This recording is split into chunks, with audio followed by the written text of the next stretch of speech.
Karena apa ya? Banyak hal akan kita buat kalau dilakukan melalui jalur politik. Meskipun kita bukan anggota DPRD, betul.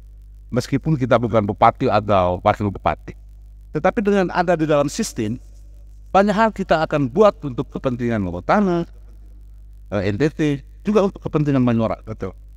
Itu bisa dilakukan melalui Sepakat. Jadi tidak mesti kita harus menduduki jabatan. Oh tidak, formal. Tidak harus menjadi DPR, kita harus menjadi Dari arah waktu tidak mesti harus.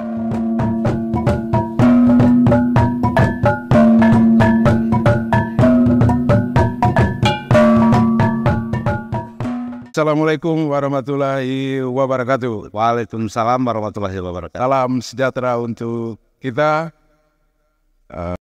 Selamat datang di podcast Aku Nusantara. Jumpa lagi bersama saya Bebe Riantobi. Dan saat ini telah hadir bersama saya Abanda Lawrence Lebat juga, pemilik Selatan Indonesia. Apa kabar, Pak? Puji Tuhan, kabar baik. Baik, sudah lama tidak ketemu nih. Ketemu terakhir kemarin itu di laga El Tarik Cup di Rotterdam 8 besar itu. Benar ya. Ya, puji Tuhan hari ini kita bisa ngobrol di sini. Senang sekali Abang sudah memenuhi undangan untuk kita ngobrol terkait tentang anak muda jangan takut berpolitik. Tapi sebelum kita menuju ke tema itu, barangkali Abang bisa menyapa dulu. Baik. Terima kasih. Assalamualaikum warahmatullahi wabarakatuh. Shalom, salve, Om Swastiastu, nama budaya, salam kebajikan untuk Abang Bebe dan juga semua pencinta podcast Aku Nusantara. Salam jumpa untuk kita sekalian. Luar biasa. Senang sekali Abang. Ini pengalaman Abang sebagai seorang jurnalis juga di partai politik. Persisnya partai Golkar. Dan di Golkar sendiri Abang menjabat sebagai wakil sekretaris bidang media penggalanan opini DPD Provinsi NTT. Sudah lama Abang DPD Golkar Provinsi. Ya, baik. Sebelum merespon pertanyaan dari Abang Bebe Riantobi, pertama-tama saya memberikan apresiasi dan profesiat ini tuh podcast Aku Nusantara. Ya, karena ini menurut saya sebuah kemajuan dalam berdemokrasi. Karena melalui podcast ini publik bisa mengukur sejauh mana kemampuan seseorang, kemampuan individu seseorang dalam mengupas sebuah topik atau sebuah materi diskusi. Jadi sekali lagi ini menunjukkan bahwa kemajuan berdemokrasi di Adanara yang digagas oleh Abang Bebe Riantobi dan juga Dinda Dalla. Yang pertama saya memberikan apresiasi. Yang berikut sesuai dengan pertanyaan sejak kapan di Partai Golkar, hari ini sudah terhitung sekitar 15 tahun. Yes, luar biasa tergabung dengan Partai Golkar. 3 periode itu. Ya, dan menurut saya ini kelebihan Partai Golkar NTT yang memberikan ruang kepada anak muda dan juga kaum perempuan untuk berkiprah. Ya. Tidak saja dalam kepengurusan, tetapi juga dalam momentum-momentum politik baik di legislatif maupun di eksekutif. Itu Partai Golkar memberikan ruang yang luas anak muda dan juga kaum. Nah, bicara anak muda jangan takut berpolitik. Jadi dalam internal Partai Golkar secara institusi politik, kan punya organisasi saya yang namanya AMPG, Angkatan Muda Partai Golkar. Dan itu ruang khusus bagi anak muda untuk berkiprah di situ. Bagaimana AMPG punya relasi struktural mulai dari DPD hingga ke kabupaten-kabupaten sampai ke anak ranting. Sejauh ini Abang apalagi ada di tingkat provinsi bisa memberikan referensi terkait itu. Baik. Di Partai Golkar selain AMPG juga ada AMPI, Angkatan Muda Pembaharuan Indonesia. Itu organisasi yang didirikan oleh Partai Golkar. Kan Golkar itu terdiri dari ada organisasi yang mendirikan partai. Ada juga organisasi yang didirikan oleh partai. Jadi dilahirkan oleh Partai Golkar. Ya, itu salah satunya AMPI, Angkatan Muda Pembaharuan Indonesia. Nah, kebetulan saya berada di AMPI, aktif di AMPI sebagai Wakil Ketua 1 DPD AMPI Provinsi Nusa Tenggara Timur. kalau AMPG itu adalah organisasi sayap justru. Dan organisasi sayap juga anggota organisasi yang didirikan atau yang mendirikan Partai Golkar itu masing-masing bersama-sama memiliki hak suara yang sama dengan salah satu DPD 2. Misalnya kalau terjadi musda pergantian ketua di tingkat provinsi, ini Mereka punya kewenangan memberikan suara itu. mahalnya organisasi yang didirikan dan mendirikan maupun organisasi sayap itu ada di situ. Jadi AMPI, AMPG itu menurut saya atau menurut Partai Golkar itu sebagai ladang persemaian kader muda untuk nanti didistribusikan ke berbagai level organisasi, baik di DPD satunya maupun dalam ketika hajatan politik mereka ini didistribusi untuk menjadi calon pemimpin. Nah, sejauh ini distribusi generasi muda yang ada di AMPG maupun AMPI di provinsi sampai ke level kita di Flores Timur dan di Adonara, sejauh ini trennya seperti apa? Nah, itu menjadi prioritas Partai Golkar dari pusat, provinsi sampai ke kabupaten. Sehingga mereka yang menjadi ketua AMPI misalnya atau ketua AMPG itu di semua tingkatan itu menjadi prioritas untuk dicalonkan menjadi anggota DPRD kabupaten, DPRD provinsi maupun DPR RI. Atau di saat pilkada nanti mereka ini juga menjadi bagian penting yang menjadi prioritas dari Partai Golkar secara institusi untuk dicalonkan. Karena tadi berangkat bahwa Golkar memberikan ruang yang sangat luas kepada anak muda dan juga kaum perempuan. Nah, perempuan itu di dalam Partai Golkar ada yang namanya HWK, Himpunan Wanita Karya, ada juga yang namanya KPPG, Kesatuan Perempuan Partai Golkar. Ada organisasi sayap, ya, khusus perempuan. Jadi porsi untuk anak muda dan juga perempuan itu sangat luas diberikan oleh Pak. Jadi ada keseimbangan juga itu, bahwa ruang dibuka sangat lebar bagi semua kalangan masyarakat untuk berkarya di Partai Golkar. Ya. Nah, ini semakin menarik bahwa dengan menyediakan wadah khusus untuk anak muda di internal Partai Golkar, bagaimana teman-teman di Golkar sendiri melakukan mapping terhadap pemilih anak muda untuk memilih kader muda juga. Betul. Nah, ini yang menjadi pekerjaan berat dari Partai Golkar di semua tingkatan untuk menyampaikan kepada publik bahwa Golkar saat ini bukan lagi milik ke para pensiunan ASN atau kalangan orang tua, tapi Golkar sekarang menjadi milik semua kalangan. Terbukti melalui kami ini diberi ruang yang begitu luas anak muda, baik dalam kepengurusan maupun juga dalam proses pencalekan. Sehingga itu salah satu cara untuk memberikan keyakinan kepada anak muda bahwa Golkar sekarang bukan lagi seperti Golkar yang dulu, yang menjadi kumpulan para generasi setelah pensiun dari ASN, para orang-orang tua. Tapi orang tua juga tidak boleh hilang dari Golkar. Mereka tetap ada di situ, tapi porsinya dibatasi. Porsi yang terbesar diberikan kepada anak muda dan juga kaum perempuan. Sehingga seringkali saya berstatus atau di media sosial saya bilang, orang tua jangan berhenti berpolitik dan orang muda jangan takut berpolitik. Jadi kita orang muda juga tagline-nya loh. Siap, karena kita orang muda dalam berpolitik butuh mentor, butuh tokoh yang menjadi panutan. Sehingga tidak semua tokoh itu juga mempunyai sisi positif saja, ada sisi-sisi negatif atau sisi-sisi buruknya. Nah, kita sebagai orang muda yang memilih ke jalur politik, menjadikan mereka itu sebagai mentor, orang tua, para tokoh senior, mentor untuk melihat jejak-jejak positif yang tinggal atau yang pernah mereka torehkan. Nah, itu kita jadikan teladan. Nah, bicara mentor ini tentu di Partai Golkar sendiri kaya akan sumber daya. Betul. Ya, nah, abang sendiri mentor siapa yang paling diidolakan di NTT? Oh, kalau saya sejak dulu punya mentor politik itu Pak Ibrahim Agustinus Medan, mantan ketua Golkar. Beliau pernah menjadi Bupati Panglo periode, pernah menjadi ketua DPRD provinsi, pernah menjadi anggota DPR RI. 2 kali maju menjadi calon gubernur, tapi belum sampai, belum tersetujui. Tapi menurut saya beliau adalah mentor politik terbaik yang ada di NTT, dan saya belajar banyak hal tentang berpolitik, tentang bagaimana karya kekaryaan melalui sosok. Luar biasa. Jadi idola yang menjadi panutan itu juga punya rekam jejak yang panjang, Betul. di Partai Golkar dan punya leadership di berbagai level berbagai Ya. ya. Kita kan sedang menghadapi pemilu nih, pelaksanaan proses kampanye sedang berlangsung.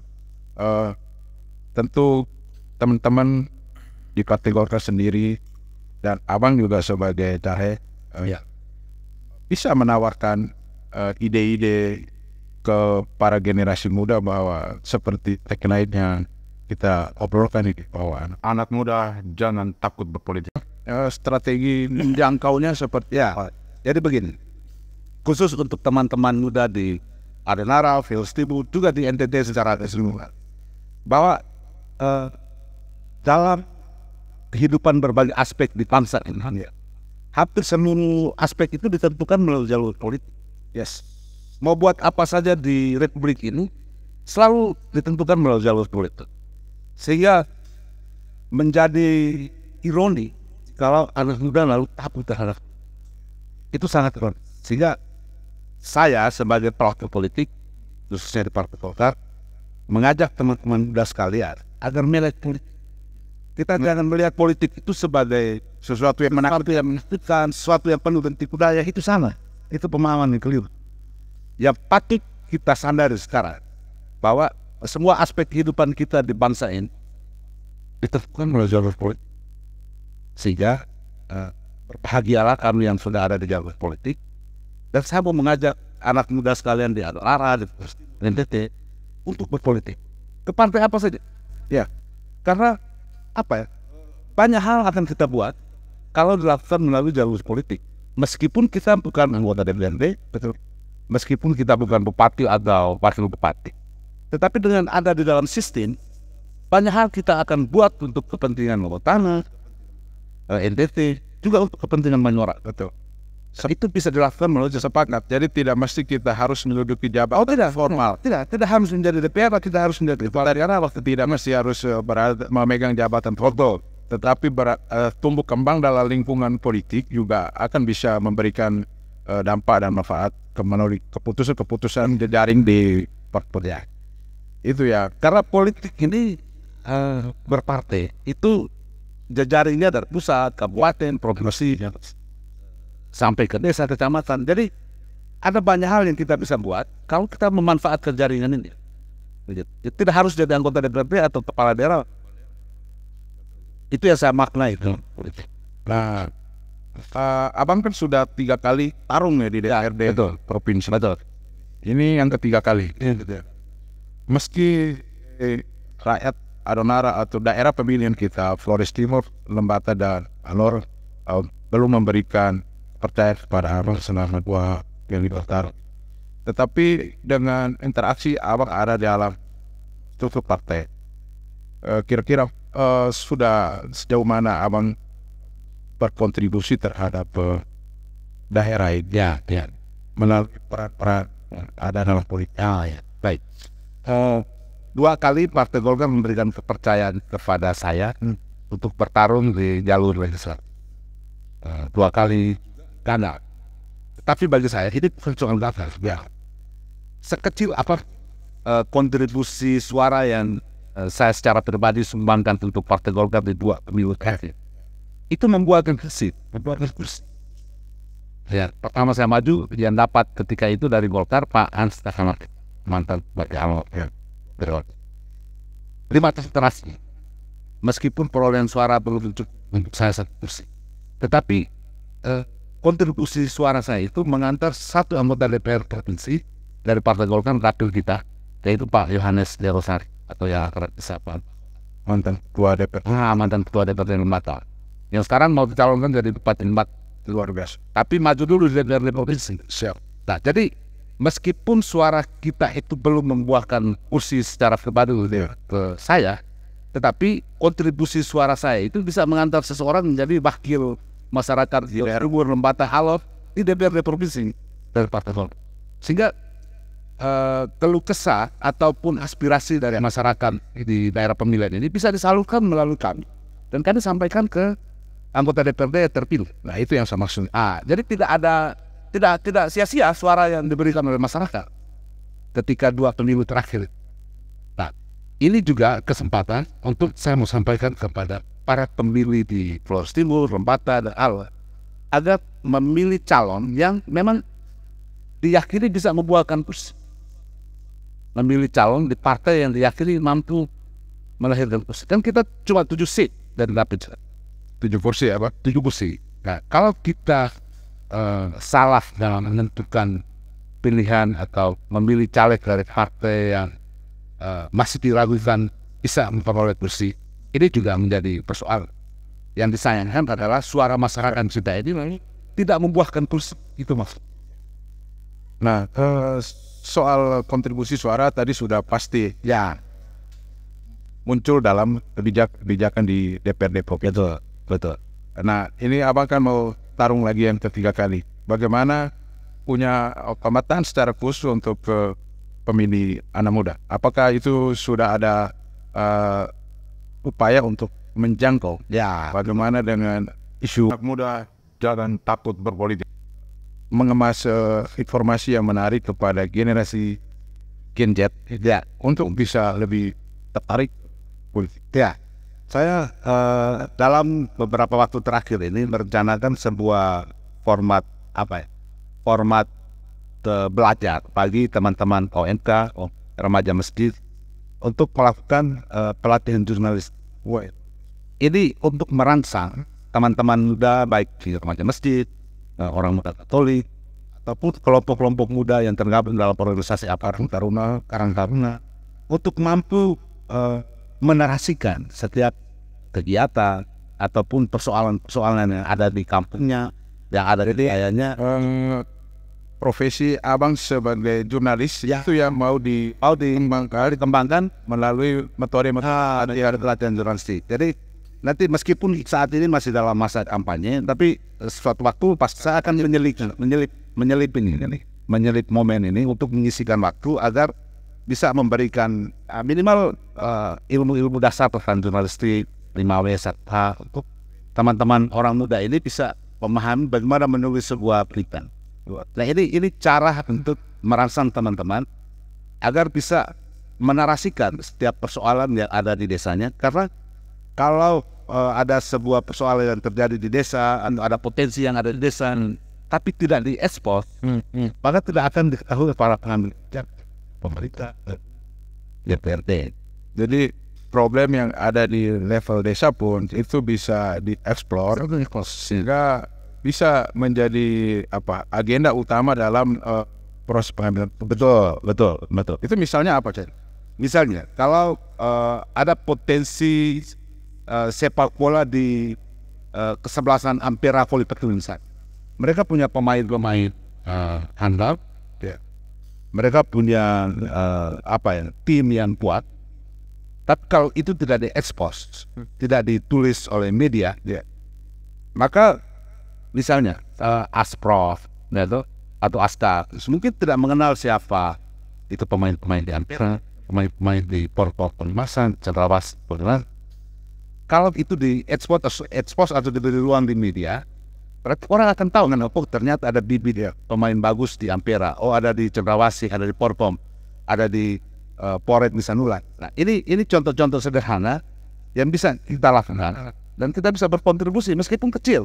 Jadi menggunakan kapasitas abang sebagai jurnalistik untuk menumbuh kembangkan peran media, betul, untuk menyampaikan vokal point. Betul. Satu hal lagi, misalnya ketika rencana Pemda Flores Timur membuka akses jalan bekas Belanda dari Koli Lamoda yang tembusnya nanti ke Wesayan di Aronar. Nah itu awal-awal saya membangun diskusi dengan Pak Pejabat Bupati, dengan Pak Kadis PU, juga dengan beberapa kepala desa di atas dan kepala desa di tengah. Akhirnya barang itu jadi, dan itu kita ekspos melalui pemberitaan. Jadi membangkitkan memori orang bahwa oh ternyata dulu ada jalan di sana, jalan bekas Belanda dari Lamagoda nanti tembusnya ke Tengah di Oisai. Akhirnya sekarang kan sudah jadi itu menciptakan konektivitas antar wilayah. Jadi tersambung begitu. Tersambung. Dan itu kita mulainya dengan memberitakan. Ya. Ketika survei pertama kita beritakan, ketika masyarakat melakukan pembersihan lahan pertama kita beritakan. Ini kan menumbuhkan semangat Pemda untuk memberi perhatian terhadap akses jalan itu. Kalau ini diberitakan, maka kesinambungan wilayah antara Adonara juga pergerakan ekonomi kan akan disembuh. Nah sekarang kan setelah dibuka, meskipun belum diaspal, ketika hari pasar di Karangutun di Kunilana, orang dari Adonara dengan mudahnya. Ya, itu tadi konektivitas akan meningkatkan pergerakan ekonomi. Betul. Ya, infrastruktur manfaatnya itu. Meskipun kontribusi kita dengan tidak apa-apa, itu juga bagian bagaimana untuk mendesiminasi. Nah, betul. Opi dulu awak sosial. Tapi sekali lagi menarik sekali ada forum ini. Sekali lagi saya memberikan apresiasi karena ini menunjukkan kemajuan dalam dinamika demokrasi dan juga dengan perkembangan zaman sekarang. Hal-hal begini bukan sudah menjadi kewajiban saling berekspresi. Artinya itu abang kan backgroundnya orang media juga, jadi pasti sangat paham media komunikasi. Ya, makanya pertama di launching saya langsung lamar. Kapan waktunya saya harus hadir ya. Kita akan memberikan kesempatan kepada yang bercerita di podcast. Dan hari ini sudah pasti punya kesempatan sesi-sesi yang lain dengan tema ataupun topik yang berbeda. Yang penting bersifat informasi, edukasi ya. Betul. Nah, selain berupaya untuk menjangkau lapisan anak muda untuk memahami politik, apakah perlu tawaran solusi semacam di sekolah-sekolah SMP atau menengah itu SMA ada semacam mata pelajaran dasar-dasar politik penuh tidak? Karena sejauh ini saya kurang tahu soal informasi itu bisa fraksi Golkar sebagai fraksi besar di DPR ini bisa juga mendorong itu atau minimal melalui kegiatan ekstrakurikuler sehingga harapan abang sebagai anak muda jangan tahu politik itu secara dini dia mengenal dasar-dasar. Ya ini penting sebenarnya memasukkan materi politik dalam kurikulum. Ini tentunya menjadi pekerjaan besar secara hierarki bahwa itu harus sampai pada perubahan regulasi pendidikan dan sebagainya. Tapi sebagai saran ini penting untuk dipertimbangkan. Namun untuk saat ini kondisi kekinian sekarang itu tadi kita memaksimalkan kegiatan-kegiatan ekstrakurikuler. Ya, ekstrakurikuler di SMA, di SMK, SMP bahkan di SD. Bahwa politik usia dini. Ya, bahwa kita mesti harus jangan tabu melihat ke politik dan anak-anak kita generasi muda kita harus mulai diberikan pemahaman tentang politik karena tadi kembali bahwa semua sering begitu ini diputuskan oleh jalan ini termasuk jalan yang kita lewati itu gak dihasilkan produk politik. Ya. Oke, luar biasa bang ini informasi ini dan saya kira kita berharap abang punya peran-peran lebih besar lagi untuk menciptakan ruang edukatif bagi anak muda supaya bisa menjangkau lebih luas lagi, lebih masif. Nah, di momentum kampanye ini, apakah ada ruang-ruang komunikasi khusus menjangkau gadget? Ya, memang saat sekarang kita dari caleg provinsi masih menyesuaikan atau mengikuti irama dan jadwal yang sudah ditentukan oleh teman-teman caleg kabupaten. Sehingga beberapa waktu terakhir, beberapa waktu ke depan ini kami masuk ke titik-titik yang sudah ditentukan oleh caleg kabupaten. Nah, setelah itu selesai, kita akan buat jadwal kampanye sendiri. Ya nanti tidak saja menyiapkan ruang kampanye untuk melibatkan orang tua, tapi lebih kepada menyasar anak-anak muda. Sehingga forum itu menjadi forum pendidikan politik yang benar terhadap anak muda. Supaya mereka jangan cuek lalu tidak mau ikut pemilihan nanti di tanggal 14 Februari. Itu juga Jadi membuat mereka semacam ada magnet. Sebenarnya mereka tertarik. Mereka tertarik dengan politik dan tertarik untuk menggunakan hak suaranya di pemilu. Karena ini kewajiban kita sebagai caleg, juga sebagai partai politik, agar meminimalisir orang yang tidak menggunakan hak. Sebanyak-banyaknya orang yang sudah memenuhi syarat, harus yang sudah terdaftar maupun yang belum terdaftar pun segera mungkin untuk melengkapi administrasi sesuai ketentuan dari penyelenggara agar bisa menggunakan hak pilihnya di tanggal 14 Februari. Nah, dalam menjangkau itu ada yang menjangkau dengan pendekatan politik uang. Bagaimana abang dah melihat menjangkau anak muda dan politik uang? Itu sebenarnya sebuah praktik itu. Nah, anak muda yang kita ajak untuk terlibat aktif dalam politik tidak semata-mata harus dengan uang. Bisa dengan hal-hal edukasi lainnya atau hal-hal format kampanye atau format ajakan yang lain yang bisa membuat mereka tuh tertarik. Kalau kita dengan politik uang, itu sama halnya kita sedang mencederai demokrasi. Nah, ini yang pendidikan yang keliru, pendidikan politik yang keliru. Kalau sesuatu kalau kita ukur uang, harus diberikan pemahaman pelan-pelan bahwa tidak langsung semua orang 10 orang itu 10-10-nya kita tarik dan mereka mau bergabung, tapi 2-3 orang pertama, dari situ mereka sendiri yang saling mengajak di situ. Yang penting 1-2 orang tadi kita sudah pegang bahwa ini menjadi motor penggerak di komunitas anak mudanya ini. Luar biasa, Pak. Closing terakhir untuk obrolan kita, Pak. Ya. Pesan apa yang mau disampaikan?